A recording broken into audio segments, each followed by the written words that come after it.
Hello, my name is Lisa Wolf with the Center for Humanistic Change. Thank you for joining our current drug trends presentation. Center for Humanistic Change has been around for almost 41 years, serving Lehigh and Northampton counties with drug prevention in schools, churches, and other community sites. I do want to thank Lehigh and Northampton County Divisions of Drug and Alcohol because their funding allows us to bring this program to you at no cost. So whenever I talk about any kind of drugs at all, I'm always going to talk about addiction because I think it helps if we understand why some people can use drugs and never have any kind of addiction issue while many other people will. So why do people take drugs? So think for a minute, why does someone want to try something? The average age of first use in the United States is about age 13 or 14. It might be even younger for some people, and alcohol and marijuana are the drugs that they are most likely to experiment with at about that age. So people take drugs because they make you feel good. Most drugs will make you feel a little better for a while, forget your problems. If you're dealing with mental health issues, it can become a coping mechanism, which is dangerous in itself. So drugs help us to do better. They help our performance. And I think mostly, especially for young people, curiosity because others are doing it, wanting to fit in. A lot of people who are in recovery tell me that when they were in middle school, they often were hanging out with older kids because those kids accepted them. And then they were often introduced to things at a much younger age than they should have had to be able to deal with something like that. So, most people who try drugs do not get addicted, but there are a good many who do. So we need to look at why. And we have to look at the brain and why addiction happens in the brain. One of the most important pieces of the brain to talk about is the nucleus accumbens or the pleasure center. So whenever you do something you enjoy, whether it's listening to music or playing with your children, whatever that is, dopamine is released in that part of the brain, and that's what makes us feel happy. Gambling does this, video games, social media releases dopamine, and drugs release dopamine. However, drugs do it a lot better than listening to music can. It increases the pleasure so much that the brain begins to crave that feeling, and that's what reinforces the behavior. So that's why people will continue to use the pleasure is what motivates them to continue using. We also need to look at the prefrontal cortex. So this is the last part of the brain to develop at about the age of 25 is when the brain is fully mature. So when you look at a 13 or 14-year-old trying to make decisions about whether or not they're going to use drugs, they really just don't have the capacity to make those decisions, to think through the consequences. They tend to be a lot more impulsive than a fully mature adult would be. So if they start using drugs at about, let's say, 14, so they're getting that dopamine rush. And I want you to think of that dopamine rush as the toddler who is left home alone with no one really watching over them and free to do whatever they want, and they're having a great time. The babysitter, the adult, would act as the prefrontal cortex. They put the brakes on. They say, hey, listen, that's dangerous. You don't want to do that. If you pull that bookshelf on top of you, you might break your leg and deal with those consequences. So without a fully developed prefrontal cortex, they don't have really that capacity to make the best decisions. And then people who start using drugs can actually interfere with the development of that prefrontal cortex. So they might even go into adulthood not making sound judgments and decisions because of what the drugs have done to the brain. So we define addiction as chronic and relapsing, meaning it is ongoing. People can go into recovery, but they're never actually cured. You live a life of recovery, and nearly 24 million Americans do that. You certainly know people in recovery, even if you don't know, you know them.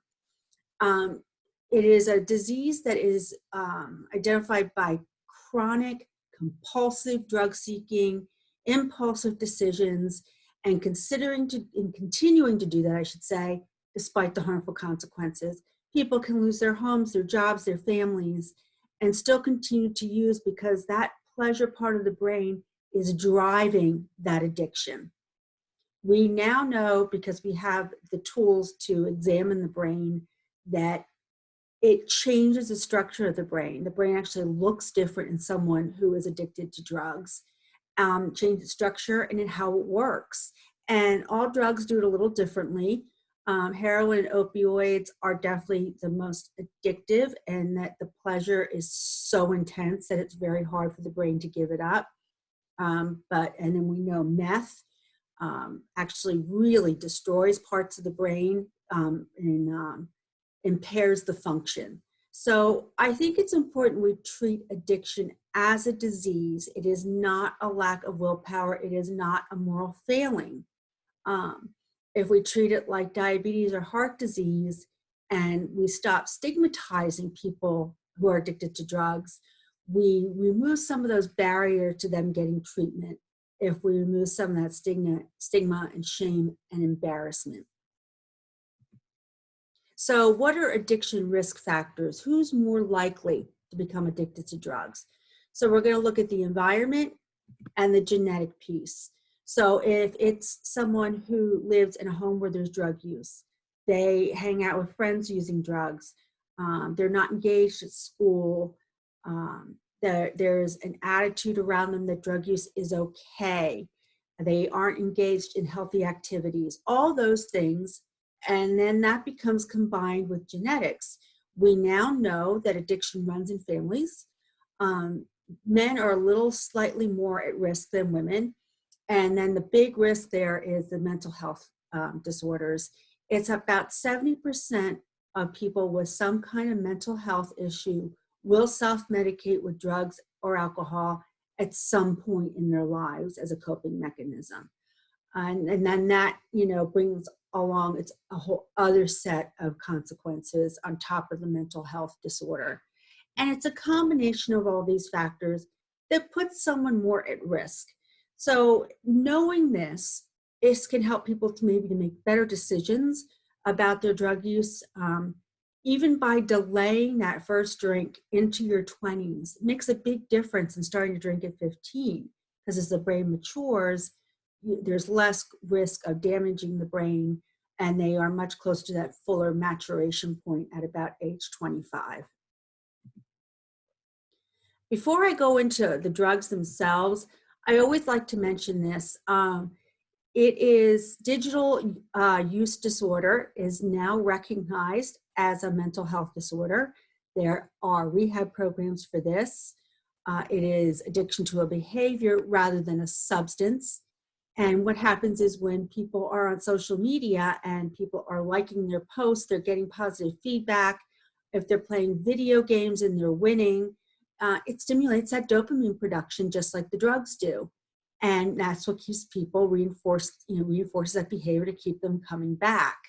So it is an issue with a lot of people, and that's why it's important, especially if you're a parent, to set some boundaries for your children, because they're not capable of setting them for themselves. They need help with setting boundaries about what they're using, how much they're using it, how long they're on it during the day, things like that. So I'm going to start talking about the different drugs that we see in the Lehigh Valley. I'll start with tobacco, vaping, and nicotine, go through the different classifications of drugs, and end with how you can respond to an overdose, and also where you can turn for help. So starting with nicotine and vaping devices, definitely one of the biggest issues we're seeing right now is a rise in vaping among young people. We were at a point where teen smoking had really declined. These kids have been getting education from the time they're little about the dangers of smoking. Smokers are really more stigmatized now. Most kids, if you ask them, like a group of high school kids who thinks smoking cigarettes is disgusting, nearly every kid will raise their hand. most of them are anti-smoking. But then these are the same kids that are starting to vape. So when you're using a vape device, more times than not, you're using nicotine. Same chemical that is in cigarettes, making them so addictive. It's also in hookah tobacco, pipe tobacco. So nicotine is a stimulant, which means it increases your heart rate and your blood pressure. It is extremely addictive. There are professionals that say it is just about as hard to stop using as heroin because of the pleasure it gets in the brain. Again, like other drugs, like social media, you get a release of dopamine, which makes you feel awake, makes you feel good, and it lasts for about 10 seconds, and then your brain says, that felt good, do that again. Do that again. And while it does not alter how you feel or alter your behavior the way a drug like alcohol or marijuana might, there's still a big reinforcement there with the nicotine acting on the dopamine in the brain. So when we talk about these pod systems are the ones that are really most popular with people. In the beginning, when vaping was introduced about 12, 13 years ago, it was marketed as a tool to stop smoking. And the FDA and medical professionals were very excited about this because the only other tools they really had was nicotine gum and nicotine patches. And they're not that effective. They don't replace the behavior of smoking, of having that thing in your hand, putting it in your mouth, that ritual. So when these things came about, the experts were really excited because they thought this would be a good tool to use. And did some people quit smoking that way? Absolutely, some people did. But really what happened was it introduced a new drug, especially to teens who didn't see this as bad as cigarettes and don't see it as bad as other drugs. So let's look at the nicotine levels. A pack of cigarettes has 20 cigarettes in it. Each cigarette is about 10 puffs. So one pack of cigarettes, 200 puffs, and 20 milligrams of nicotine, okay? A Juul pod, which I'll talk about a little bit more, the most popular device on the market, has about 200 puffs, but twice as much nicotine, about 41 milligrams. The Fix, P-H-I-X, not real popular on the East Coast, but we do see it other places in the country. 200 puffs, 75 milligrams of nicotine. And then the Sworn pod, 200 puffs, but as much nicotine as 4.5 packs of cigarettes.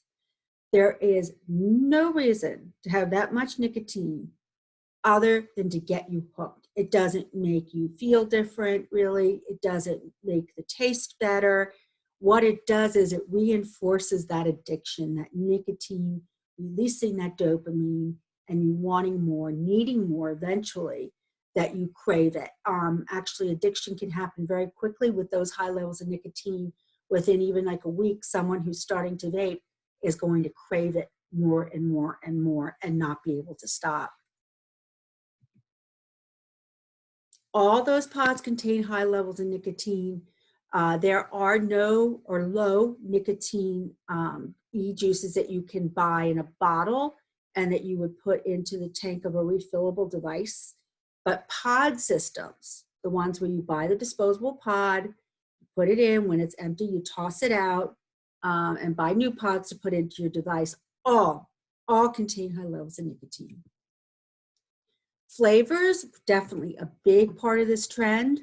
There's been changes in the law. So now flavors as of December 6th cannot be sold in stores for pod systems. So if you are using the Enjoy or the Juul pod or Sworn, the only pods you can now buy are tobacco and menthol, just like cigarettes. However, that did not ban the sale of the bottled nicotine or the ones that are disposable. So if you look at that one in the middle, it says cherry limeade at the top there, or those ones on the bottom, apple pie, blueberry muffin. Those are disposable, which means you buy that device, you inhale it, use it until it runs out, and then you toss it. It does not have a refillable system, right? That's still available in different flavors.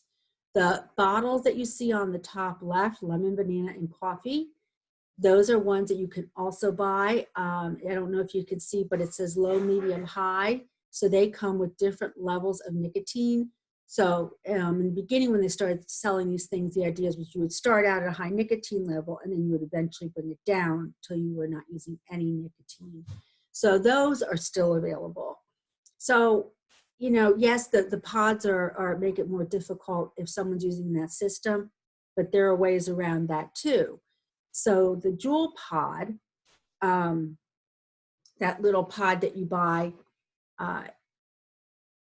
can be refilled. You can pry it open. But now what they do is they actually sell empty Juul pods online. I think it's about $15 or so for 4 pods. And each pod can be reused 3 to 4 times, which means it can be refilled 3 to 4 times. So you can still use your Juul. You just have to buy your juice in the bottle rather than buying a disposable pod. So to go over the changes in the law, I mentioned this already, pod system flavors are only available in tobacco and menthol. However, you can get the other products in many, many different flavors. And those flavors are definitely aimed at kids, especially those sweeter ones. Mint's very popular, apple pie, cherry, chocolate, all those. Nationally, the law has been changed that you must be 21 in order to purchase tobacco products, raised up from 18. As of July 1st, that law will go into effect under Pennsylvania state law. It'll be 21, but Pennsylvania will make an exception for military people, either who are active military or retired military, will be able to buy at the age of 18. Also, as of July 1st, 2020, anyone who is caught using any kind of tobacco or vaping product on public school grounds can receive a ticket. So for an adult, that might be a ticket of say $100 or so. If a student is caught, they might have a summary offense where they have to complete community service or something like that. So marijuana, definitely this is where we have a battle. It's very, very hard to convince young people that marijuana, 1, is a drug, and 2, can be very dangerous. So the marijuana that many of us know of, say back in the 70s, had THC levels, and remember THC is the chemical that makes you feel high, had THC levels about 4%. Leaf marijuana, like you see in the upper left in that bowl, has, as they grow more strains, marijuana use has become more popular. It has been legalized in a number of states for recreational use as well as medical use. The strains you can buy now have 15 to 20% THC levels, so about 4 times, 5 times as much as they had before. I'm going to get into the oils because that's a whole different story, but I just want to point out some things on there. So the top left there, that's called a bowl. On the top right, you have a joint or a blunt. Blunts are definitely most popular with the kids. On the bottom right that's what they use to make a blunt. So they buy those cigars, they slice them down the middle, empty out the tobacco, refill it with the marijuana, and seal it back up. And that's the way they will often use it. They still use bongs and other ways as well to consume marijuana. I want to point on the bottom left, 420 is the symbol or a number that's associated with marijuana use. It was just April 20th, a few days ago. And it is known as a day to get high, where marijuana use is promoted. There's a lot of theories about where that number came about, but just know 420, April 20 is a day that people who smoke marijuana celebrate. And then I have the word oil. And if you flip the word oil upside down, you get 710, 710. Marijuana oils or THC oils are very popular now, and I'm going to get to that in just a second. So if you would see your kid wearing 420 or 710, that's related to marijuana use. So vaping and dabbing, this is really the trend with marijuana use. Still, a lot of people use the leaf marijuana. It has that really skunky, strong smell. One of the biggest differences is the vaping and dabbing is it doesn't have that smell. It has a much, much less of a skunky smell or almost no odor at all. So the top left, that's called butter or shatter. They take the flower of the marijuana and they cook down until they just get the really pure part, the pure THC.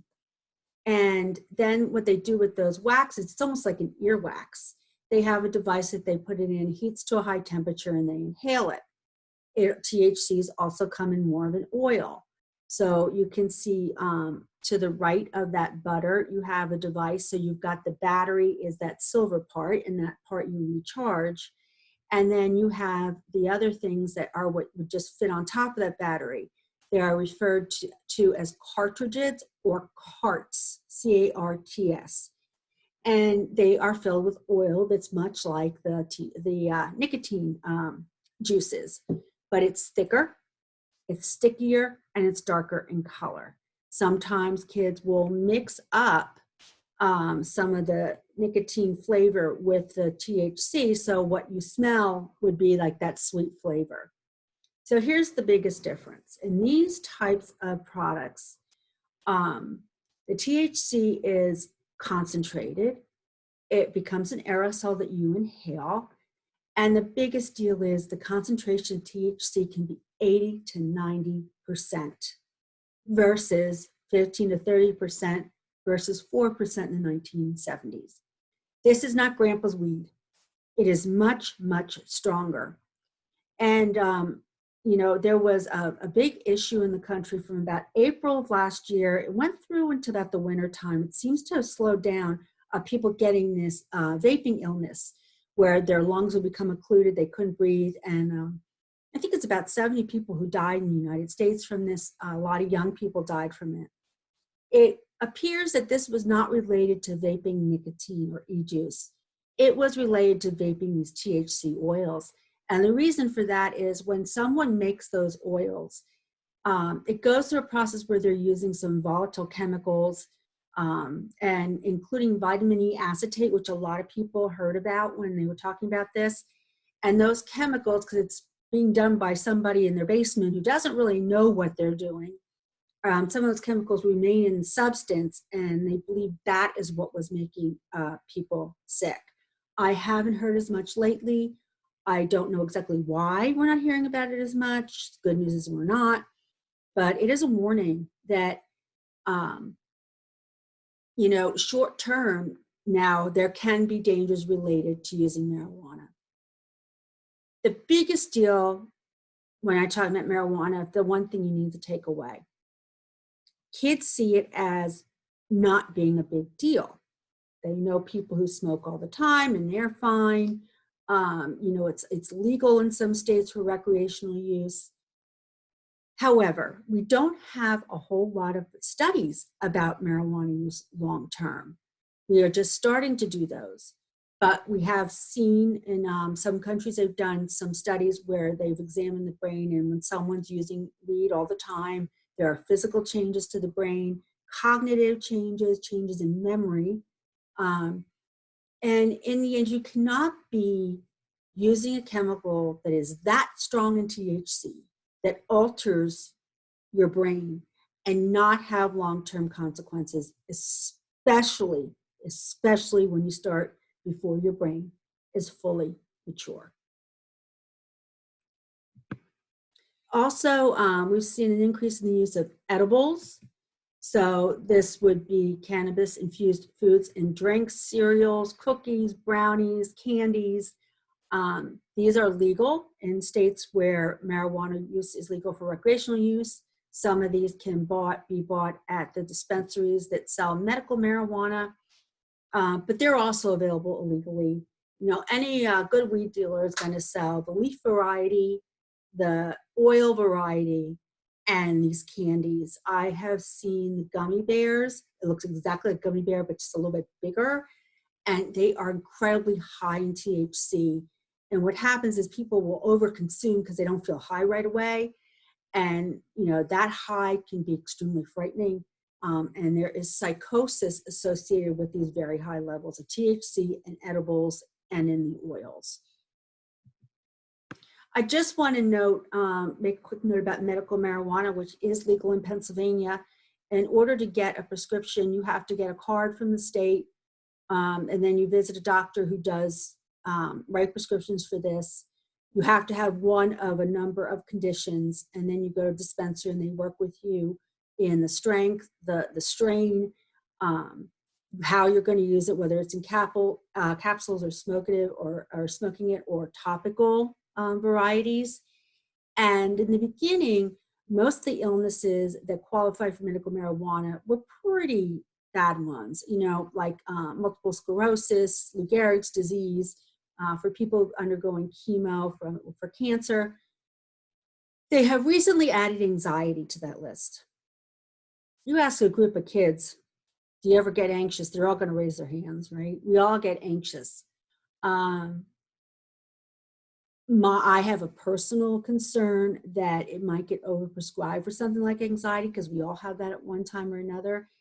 And while CBD or cannabinoids, the part of the marijuana plant that does not make you high, is a big component of the medical marijuana, a lot of it does contain THC as well, and it can contain levels that can make people high. I don't know that I would prescribe medical marijuana, especially for a young person with that developing brain. But as an adult, it might be an alternative for you if you choose to explore it. It is not covered by insurance, so it can be expensive. It can be hundreds of dollars a month, which does keep some people from accessing it. Alcohol. I walk into a high school classroom and ask, name every drug you can think of. And they often miss this one. It is such a part of our society. You watch a football game, they're advertising beer. Kids all know Dilly Dilly. They all know, the Coors Light. They all know the slogans and things like that. Often parents see alcohol use as a rite of passage. And the bottom line is alcohol kills thousands of people every year. It affects every single cell in your body. Alcohol abuse is a big issue in the United States. And most people can drink responsibly, but not everybody. And especially, again, starting as a teen, the chances of becoming addicted are higher. The chances of doing some kind of damage to your brain or your body are higher. So by at least waiting until they're in their 20s, it gives kids a better shot at being able to drink responsibly if they choose to use alcohol at all.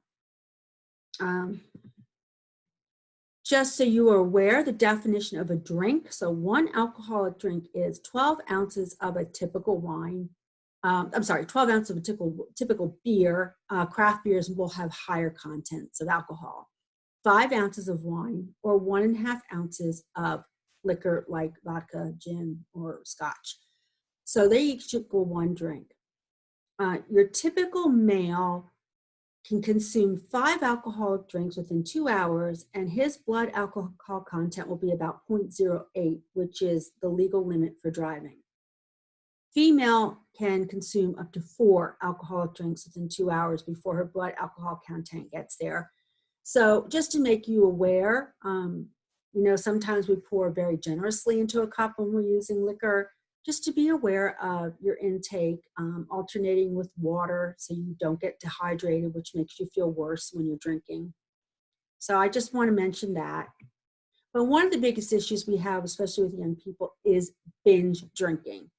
Just drinking way too much, too fast, taking shots of liquor. Blacking out has become a norm for some kids on college campuses, thinking it's funny that they don't remember what they did, waking up in places and not knowing how they got there. And, there's a big focus on heroin and opioid overdoses, and absolutely there should be. They kill way too many people. However, more than half of the overdoses that are seen at a local hospital are related to alcohol. Now, most people who get to the ER with an alcohol overdose will live. So we don't hear about it quite as much, but a lot of people do overdose on it. And so we need to make our young people aware that this is a drug, it can be dangerous, and they have to approach with caution. It's really important that parents talk to their kids about these kinds of things. So what other dangers with alcohol could be? I said alcohol overdose or poisoning. Some people will fall asleep and vomit and then choke on their vomits. They don't wake up.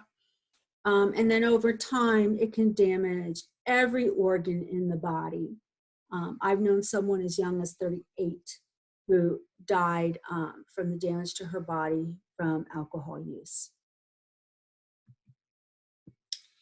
One way of introducing drug use, especially to middle school kids, is using cough syrup, often called lean, propylene, or Robotripping.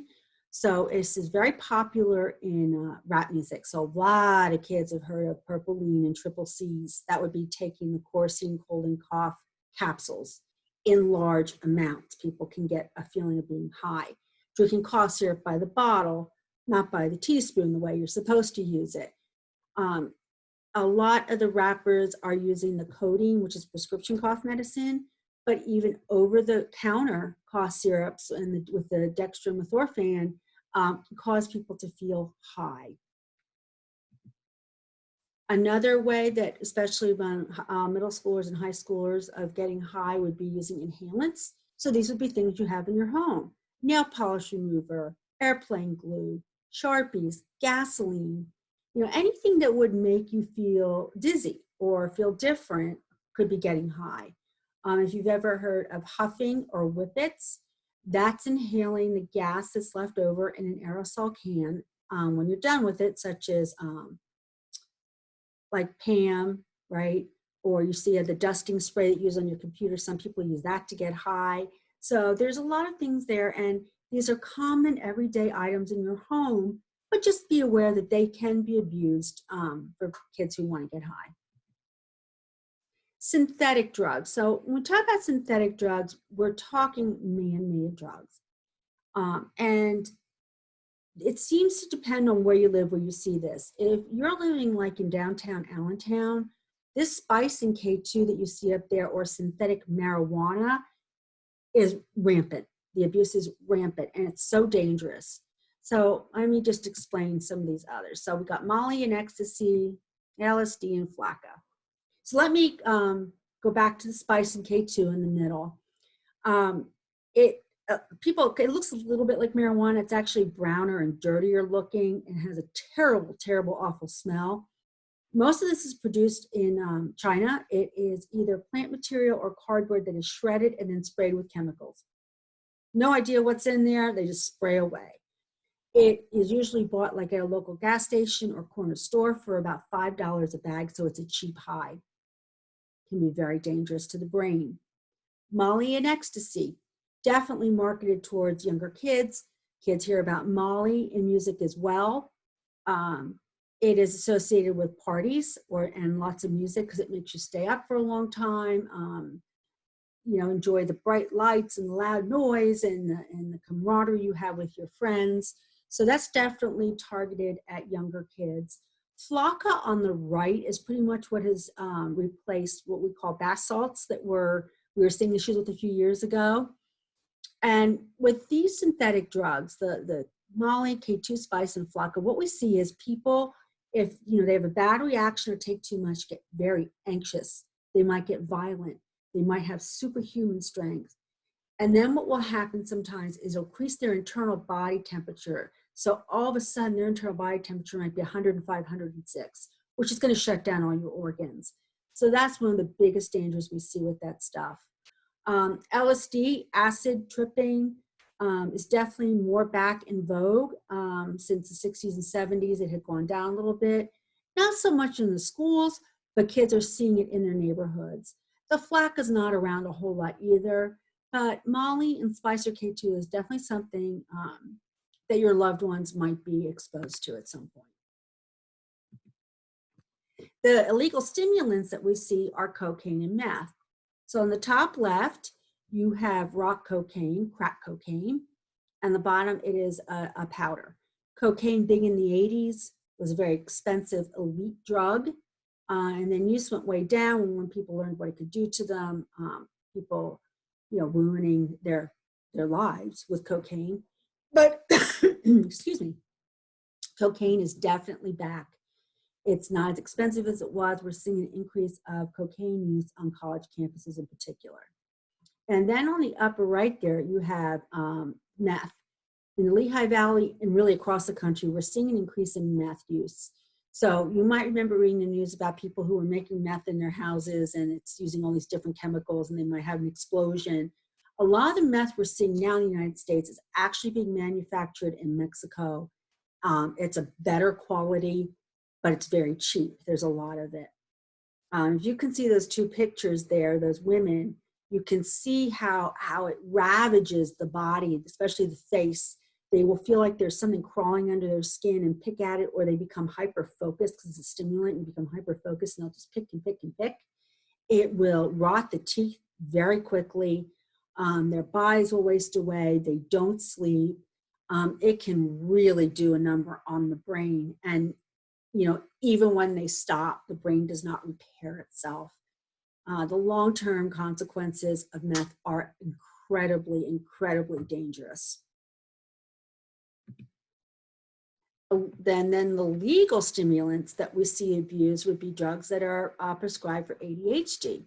So if your child has ADHD and they're prescribed, Adderall, Ritalin, Concerta, it helps them to calm down and to focus. If you do not have ADHD, they make you feel more energetic and focused. It helps you focus as well. So they're called study buddies sometimes because they're very popular in college campuses to help you stay awake to study at final times, also for recreational use. So you have kids in college who are going to the doctor and they know exactly what to say to get an ADHD diagnosis and get prescribed this, or people who have it can make some decent money selling their pills. If you have this medication in your home, highly recommend you keep it locked up. A-train and truck driver are some of the other slang that we hear for these ADHD medications. And then benzodiazepines or benzos, huge, very popular drug. If you have anxiety and you need one of these medications and it helps you live your life, I get it. But there's a high potential for addiction and a high potential for abuse. So if you look at that picture on the left, you see some of them are ovals. They're sometimes called pillows or footballs. And then you have what they call the bars on that upper left of that picture, or school bus, because it looks like a school bus. That's actually scored to provide 4 doses of Xanax. But when kids talk about taking bars, they're taking the full bar. They're taking 4 doses at a time. And what that means is they talk about blacking out. So they'll go through their day and not remember anything they did. And if you mix it with alcohol, it gets very, very dangerous, that potential for overdose. Some other popular ones I have listed up there as well. I don't want to say never use Xanax, but be educated about it. Be very careful with it. And like the ADHD medications, it too should be in a locked box and kept safe in your home. Opioids or prescription painkillers have been in the news a lot over the past years. Vicodin, Oxycontin, oxycodone, tramadol, Demerol, Percocet. All of these are examples of these prescription painkillers that have been around for a very long time, but they're always used in a hospital setting because of that high potential for addiction and overdose.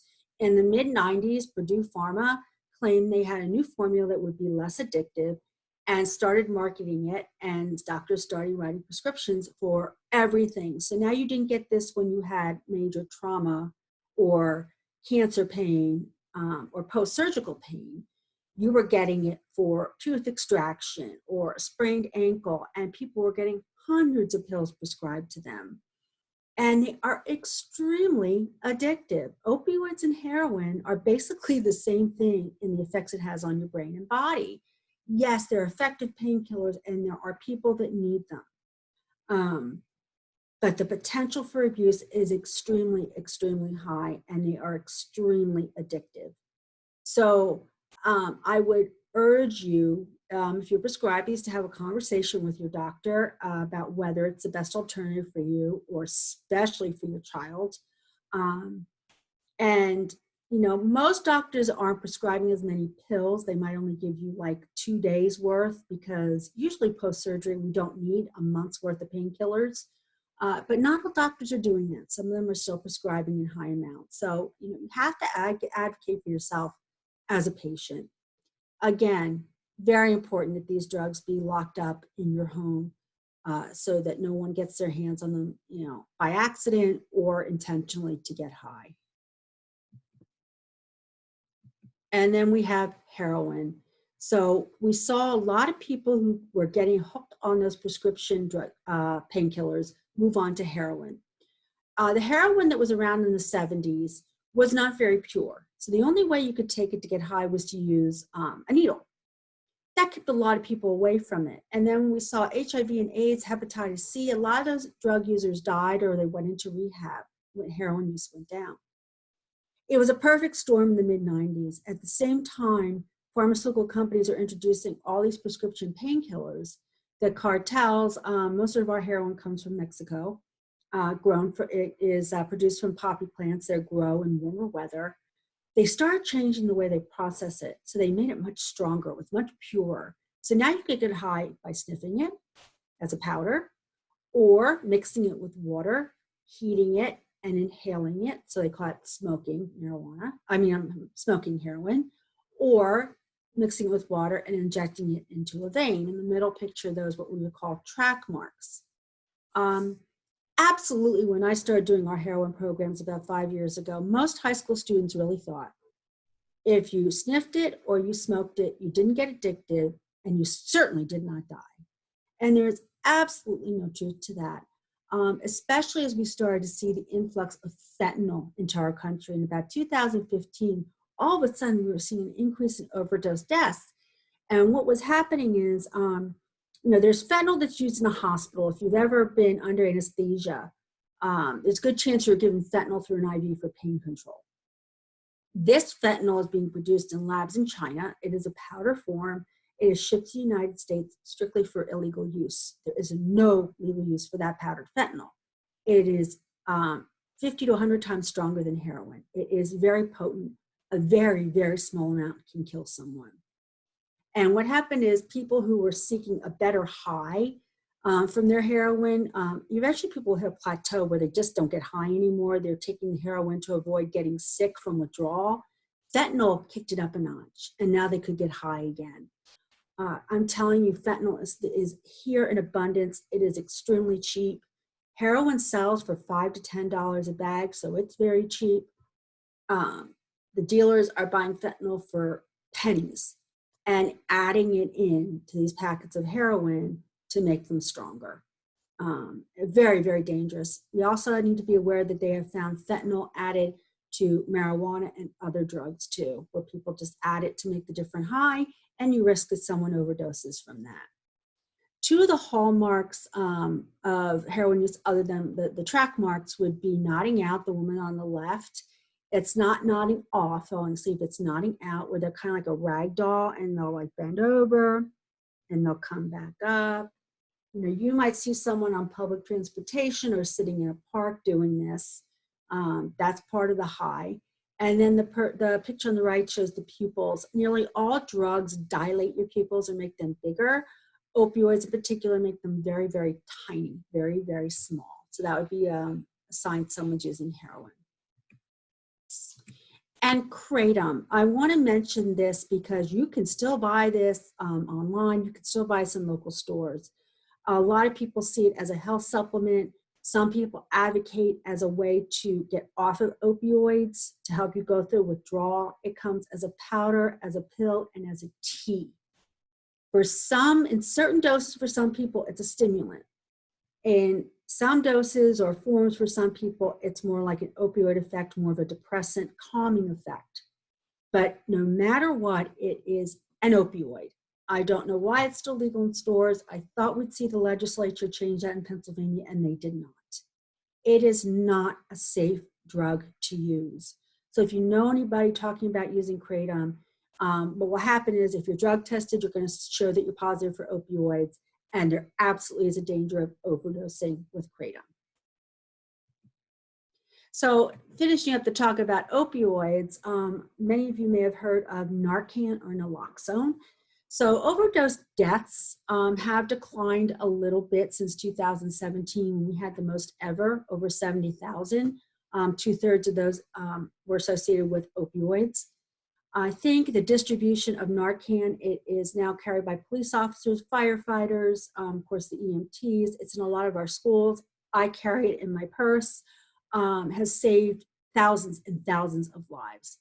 So if someone is overdosing on heroin or prescription painkillers, you just a nasal spray up the nostril, and sometimes it takes more than one dose, but it will reverse the opioid overdose. It goes in the brain and changes the chemistry very quickly, like minutes. There is a standing prescription in Pennsylvania, which means you do not have to go to a doctor to have it prescribed. You can go into a pharmacy and ask for it, and they make it available for you. Most insurance will cover it.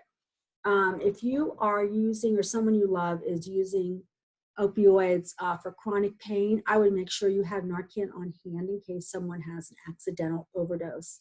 The amazing thing about Narcan is if you would give it to someone not knowing why they're unconscious and it's not an opioid, it's benign and you cannot hurt them. So it makes a lot of sense to have something like that on hand if you want to. So how do you respond to an overdose? You're always going to call 911. You are protected under the Good Samaritan law. So if you are under the age of 21 and you're drunk and you're with a friend who's drinking or doing drugs and you think they're overdosing, as long as you call 911 and remain with that person until help arrives, you do not get charged, they do not get charged.